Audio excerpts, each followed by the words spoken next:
My name is Cora, and I'm 31 years old. Last week, my Ring doorbell camera recorded something I never thought I'd see. My parents stood on my porch practicing an apology that my mom was rehearsing how to cry.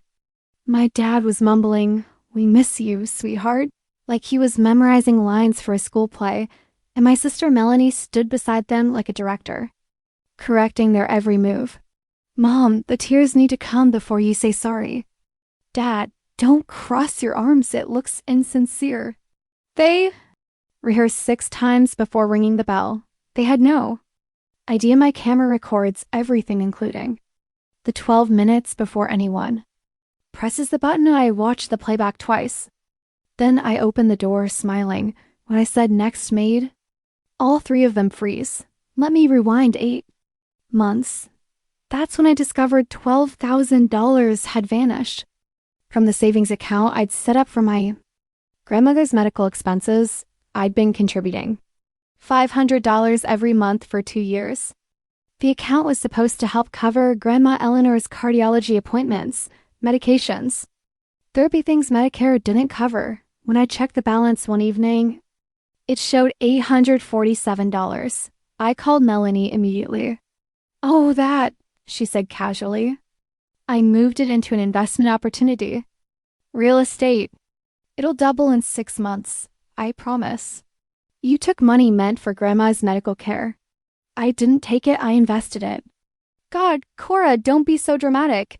I drove to my parents' house that night, expecting them to be horrified. Instead, my mom looked at me with disappointment and said, "Why are you trying to embarrass your sister in front of the family? She stole from Grandma's medical fund. She made a business decision. You're overreacting." My dad sat in his armchair, silent. He wouldn't even look at me. I left that night knowing something had fundamentally broken, not just my trust in Melanie, but my belief that my parents would ever choose me. I blocked all 3 of their numbers the next morning. 8 months of silence. 8 months of peace. Until 3 weeks ago, when someone rang my doorbell. I opened the Ring app, expecting a delivery. Instead, I saw my entire family standing there rehearsing. Melanie was coaching them like actors before a performance. "Need to look genuinely sorry." "Mom, practice the tears again. More natural. Let them fall." Dad cleared his throat. "What was my line again?" "We miss you, sweetheart. Please come home." "Say it slower." More emotion. Then Melanie said the line that changed everything. "Remember, the goal is to get her to Grandma's birthday party. We don't actually have to mean it. We just need her to think we're sorry." Mom nodded. Dad nodded. Then they rang the bell. I opened the door with a smile. Mom's performance started. Immediately, tears welling up right on cue. "Cora, baby, we've missed you so much," I said calmly. "Mom, how many times did you practice that?" She froze mid-sob. I pointed to the small device beside my door. "That's a Ring camera. It records 24/7, including the 12 minutes before you rang the bell." Silence. I watched the whole thing. The crying practice. The line memorization. The direction notes. I tilted my head. We don't actually have to mean it. We just need her to think we're sorry. That was you, wasn't it, Melanie? Melanie recovered fast. "You're recording your own family? That's a violation of privacy." "This is my property. I have every right to record my own front porch." "You've changed, Cora. You've become so cold."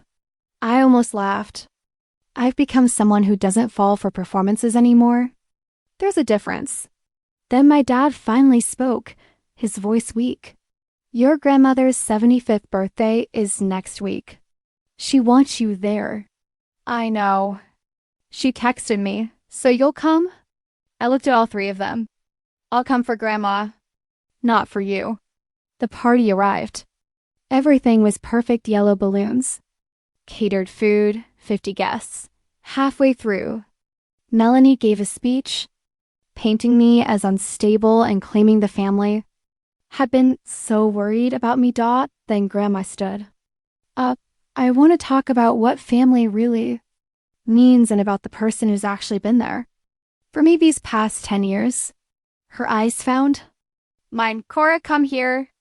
Sweetheart. Grandma pulled out a small leather notebook, one I'd seen on her nightstand 100 times. I've been keeping records. Everything. Who showed up? Who didn't?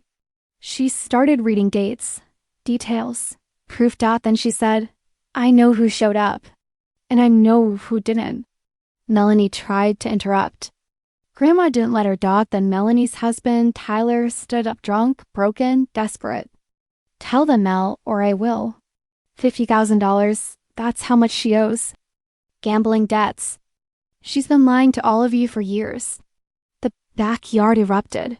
Melanie tried to spin it, claimed I manipulated everyone, that I was sick, that I'd set her up. So I pulled out my phone and played the ring video. Melanie's voice filled the yard. The goal is to get her to Grandma's birthday. We don't actually have to mean it. We just need her to think we're sorry. The video ended. No one moved. Grandma looked at Melanie and said quietly, I cannot trust you. And I cannot reward behavior that hurts the people I love. 1 week later, Grandma updated her will. Tyler filed for divorce. Melanie enrolled in Gamblers Anonymous. My dad emailed me, I'm sorry. I'm trying. I love you. My mom hasn't reached out. And me? I'm finally free. Not because I exposed them, but because I stopped protecting people who never protected me.